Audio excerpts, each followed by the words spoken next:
Hello, Dr. Shaliga. Hi, Shruti. Good Hello. evening. Thank you for joining us after a long day at work. Pleasure is all mine. Thank you for having me here for a lovely interaction. How are you doing? I'm doing well, thank you. So what we want to discuss today is about your, the plan for an executive MBA. How did it come up? Since, these programs started, the Indian audience has yet not gelled into the thought of to pursuing an executive MBA, how it adds value. So these are things which are still new for the Indian professionals. So we want to hear from you what worked for you and why did you choose an executive MBA at the onset? Sure. I think what you said is absolutely right, Shruti, because these were the questions that came across my mind as well, right? So these are some questions that I believe all the future aspirants, really juggle through. So, brightly said, I had these questions, and why I'll just talk a bit about my background and the brief, why exactly I thought, that this is the next step towards my career aspiration. So, by my qualifications and my training, I'm a clinician. I have worked as a medical advisor for a multinational pharmaceutical for about 3.5 years. And then I had a very organic, inclination, and I had a transition from my medical to a marketing, which is the business aspect of healthcare. So, for about good 6 years of work ex that I have now, what I've really experienced is that for me, it was very essential that I wanted to groom and nurture myself as a rounded marketeer. I've spent about good 2.5 years as a group product manager. Currently, I'm handling a 123 crore brand. I have three different brands in the category of anti-thyroid portfolio.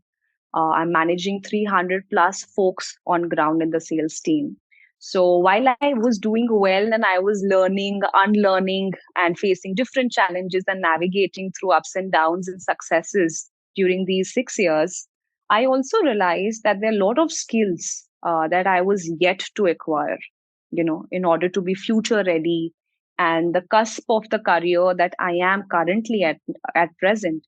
I felt there is a critical and a clear need that I wanted to, acquire those skills and be future ready to come to the mid senior, positions going ahead in the vertical of same business that I am in.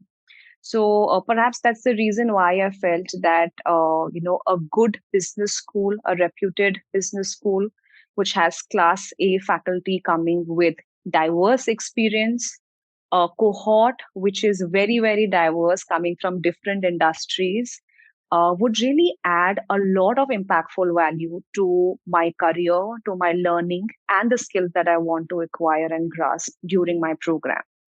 So while these questions do strike a lot of aspirants' mind that whether investing in a program of an MBA or investing your energy and your efforts towards a good business school is really worthy or not. But let me tell you, if you have a logical reason of what an MBA would add to your portfolio, and those skills that program can really, elate your career, then I think one should go for the kill. So I felt that I wanted to go for the best business school in the country. I wanted to go for a program which, gives me the leverage of not quitting my job because I'm doing really well in my job. Also, I was pretty sure that I wanted to grow in the same industry, but I wanted to sharpen my skills. This program of the business school that ISB offers, I was very sure that this really fits in for professionals like me who don't want a break from their career, but yet are ready to learn and unlearn in a classroom, environment. So that diverse experience that the faculty and the cohort would bring is something that is worth investing. And you've made it to the ISB PGPpro and that too with a good scholarship as well. Congratulations for that. While, all of this thought goes into selecting the program or the nature of programs that you want to take up. So why specifically the ISB PGPpro? I think this was the only program that we applied to. And you were very clear that, yes, this program will add value to your career. So what was the research that went behind or what were your reasons of selecting the ISB PGPpro? So frankly, it's a long process. It just doesn't come one fine day. You get up and you think that you want to get into a B school, and that too of a repute of ISB. That did not happen with me, at the least. So I did a good homework for about good 1 year. Post pandemic, I had been thinking and contemplating about pursuing MBA. So I ensured that I join all the Wednesday Q&A sessions. I ensure that I join all weekend expert sessions. I did interact with and network with a lot of alums. You could really leverage social media platforms like LinkedIn to understand that what program is the best fit for your profile. And as I mentioned earlier, that I did not want a break in my career. So PGPpro, while I was very well aware of the diverse array of programs that ISB would offer, but PGPpro was the best fit for me. A, because I don't really have to take a break. It's a weekend classroom program, and that too, an alternate weekend where you could go, online and offline and take the program ahead. So that flexibility, that curation that ISB has done for working professionals, I think that's fantabulous, because whatever you learn over the weekend through your online, offline classes, you get a chance to immediately apply those from Monday and onwards. What better than that? This program gave me an opportunity, and people like me who are at the cusp of, young professionals, but who aspire to come to mid to senior professional level. So the kind of work experience and diverse experience and learnings that I had, I felt that PGPpro is something that I should really go for, and I'm glad that I could make it. What was the experience with the application process? So since there's no test score, it's safe to assume that we just have to submit a bunch of essays and that's about it. But would like to hear from you about what the application process was like and what were the challenges that you faced. This entire process is very extensive. ISB is number one B school of the country, and the back end process of selection, right from application, right from the documentation, the SOPs, LORs, essays, everything that ISB has really well designed is an extensive process. It took me a lot of time, and I did a lot of background checks. I did my homework thoroughly. I was very well aware of what I'm getting into. It took me about good 6 to 8 months to get the date that you want to apply in round one, round two, round three. If you've done your checks well, if you're really prepared for what's going to come next, I applied for round one.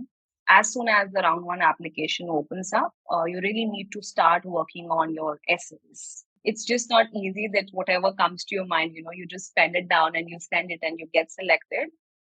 Even if ISB does not does the extensive selection process through a GMAT or GRE, even this process of selection is rather more extensive, because they were not really able to filter out the students, with or without the scores. It's even more harder because you have higher number of applicants. A lot of people wait for round one. So round one applications are the hardest to crack because people are waiting to apply. And now a lot of working professionals with extensive experience, diverse, industry experience, gender again, the kind of impact that they're bringing onto the table. So all of these factors make this entire process very, very exhaustive, intensive. I can hear you now. I was talking about how extensive this entire selection process is. So it is definitely not easy. After you get your documents right, you really need to understand what story do you want to express through these essays. You have such a lot of work experience and so many things to talk about. You need to really be very sure of what exactly is in your personal brand that you want to showcase to the school. Absolutely. You want to express everything, but very precisely is again a big task. I mean, it requires a lot of expertise, a lot of understanding, value addition, but in the least amount of words. So just 250 words that you get to express everything and build yourself as a brand, so that the adcom really understands who you are as a professional person and why you are a good fit for the cohort.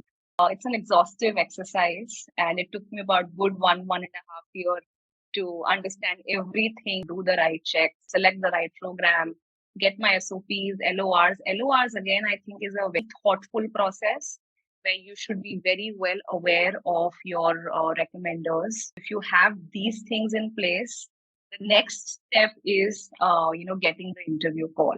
That is again one entire preparation. It's not a job interview. I think a lot of people misunderstand that it's just an interview. Since you are a working professional, you would have some understanding of how interview goes. But let me tell you, ISB interviews are not like job interviews. It's a very interactive and a discussion kind of an interview where they want to understand you in and out. You can just never be prepared for them, no matter how hard you prepare, but there are always surprises that can come your way. So, whatever you've written should be Lost you. really, really genuine in nature. And if you are authentic, you're genuine, and you've written everything that you're really bringing onto the board, the alums really want to have you with them. Yes. And it's a long interview as well. It's nothing like a normal job interview.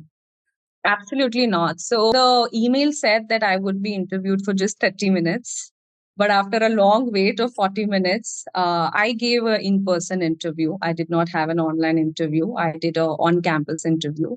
My interview went for about 50 minutes. You really cannot bluff. You really cannot cook stories.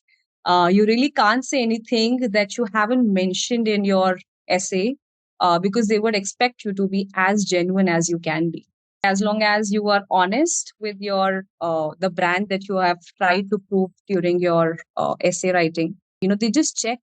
They just want to know you better. And if you're bringing what they really tested during my interaction was that what is the mutual benefit that ISB and the candidate would get from that program? How is ISB impacting my career? You as an aspirant, you as an alum of such a strong network, should also bring something on board for ISB and for the cohort. It's a culmination of a lot of complexities, but that's a process that you have to go through in order to get through ISB. Yes. That's where your essays also make a difference. If you've written the essays thoughtfully and you've had the genuine responses in the essays, that is going to show in the interview because they need to correlate. You just have to be yourself. For people who are planning to look at an executive MBA, they're considering the ISB PGPpro and planning to apply as well. So what would be your do's and don'ts for them? Number one do is, have a logical reason why you really want to do an MBA. Just don't do MBA because somebody else is doing, or one fine day you feel let's do an MBA. It's a process, like I mentioned. So if you have your good reasons and you feel that if MBA can really impact and add value to your career, please, I think one should invest in the right program, and one should really put all the energy and efforts to ensure that you really excel through the program. That's the biggest do that I learned. Do your thorough research, do your homework, understand, a lot of business schools offer multiple programs. So you should really know the reason why you have chosen program A and not B. Do your checks well. Whatever experience, whatever learnings that you have had in your work during your work experience, please try to place your story, position yourself as genuinely as you can. The more honest that you are with your documents and during your interview, I feel higher the probability of they would like you, of the alums, they would want genuine people to come on board and impact. These are the three don'ts. Please don't fake stories. You really can't bluff ISB adcoms. If you're really just going for getting a degree or a course because you think it's an executive MBA, it's an exhaustive exercise. I have had interaction with alums, and they have expressed that the kind of curriculum that ISB offers even during weekends is not easy. It's a full commitment, and if you're ready for it, only then I think one should go for it. Please look for an impactful, mutual, symbiotic benefit that you and your business school would get with having you on board with them.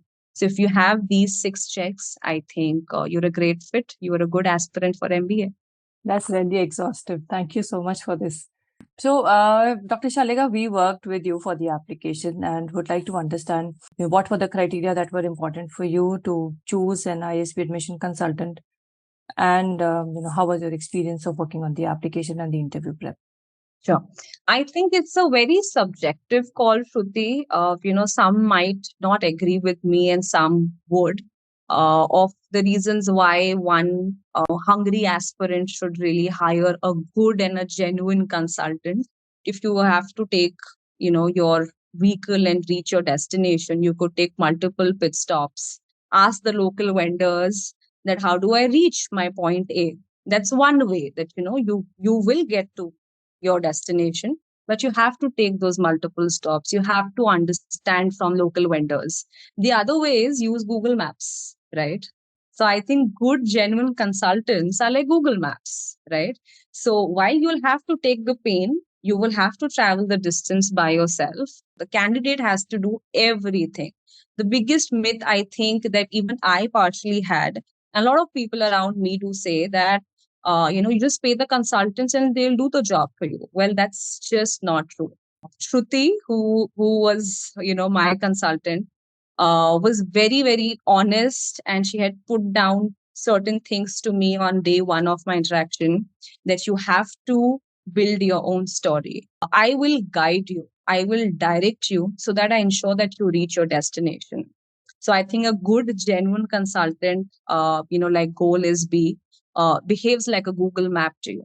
You have to travel the distance, you have to do the hard work, you need to be sure what you're doing, you need to put in a lot of effort, but she will ensure, the consultant does ensure that you reach your destination by taking the right road. So I think that's exactly what Shruti did to me. I'm not just saying because I'm here on call with you and I'm interviewing with you, but I genuinely felt, and my heart is full of gratitude that while I did everything, you prepared me from day one that what's coming my way. So since this was my first application, I never had an experience of writing an application. I never had an experience of, going for an interview for any B school. This was the only B school I applied. And PGPpro was the only program I applied for the very first time. So as someone who was as, naive as me, a consultant would, a genuine good consultant, I would rather say, really directs you well. So I believed that I could trust Shruti with this process. And this was a very critical step for me because I had no option B. This was my plan, the only plan that I wanted to ace. So GOALisB really enabled me to ace. And at every step, I would say right from helping me understand what all the application process would take. What does it take to, identify the right LOR? How should I approach my recommenders? What all needs to go within the span of 250 words? How can I project my story in a better way? One would have a great story, but it's also very important how you project it. So I think GOALisB enabled me how I can position myself in a very simple way. No fancy English, nothing fancy, just projecting yourself in the best format. So I think as long as you're able to find a genuine consultant who enables you and prepares you mentally well, I think that's exactly what Shruti and GOALisB did for me.